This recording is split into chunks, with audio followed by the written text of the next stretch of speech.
Veteran జర్నలిస్టులకు pension, అలాగే జర్నలిస్టులకు 50. కృష్ణా జిల్లా మచిలీపట్నంలో టీడీపీ జిల్లా సమన్వయ కమిటీ సమావేశం జిల్లా అధ్యక్షుడు వీరంకి వెంకట గురుమూర్తి అధ్యక్షతన జరిగింది. స్థానిక సంస్థల ఎన్నికలు, బీసీ రిజర్వేషన్లు, వర్షాభావ పరిస్థితులపై చర్చించారు. బీసీలకు 34% రిజర్వేషన్లు పునరుద్ధరించామని ఏపీఎస్ఆర్టీసీ చైర్మన్ కొనకళ్ళ నారాయణరావు తెలిపారు. గతంలో బీసీలకు అన్యాయం చేసిన జగన్ కు రిజర్వేషన్లపై మాట్లాడే అర్హత లేదన్నారు.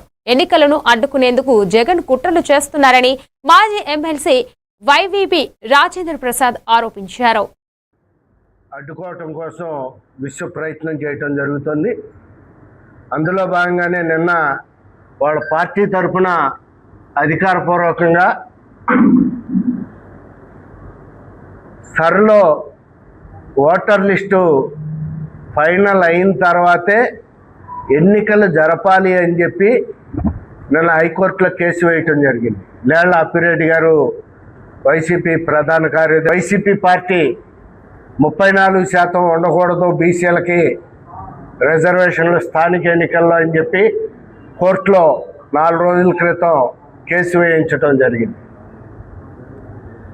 ఇలా రకరకాలుగా స్థానిక ఎన్నికలు ఎదుర్కొనే ధైర్యం లేక జగన్మోహన్ రెడ్డి గారు ఒంటి సాకులు చెబుతూ పార్టీ తెలుగుదేశం పార్టీ అప్పటి నుంచే బీసీల చరిత్రలో రాజకీయ అవకాశాలు అనేది రావడం మొదలయ్యి ఇవాళ బీసీలు అందరూ కూడా చాలా సంతృప్తికరంగా తెలుగుదేశంలో ఉన్నాం.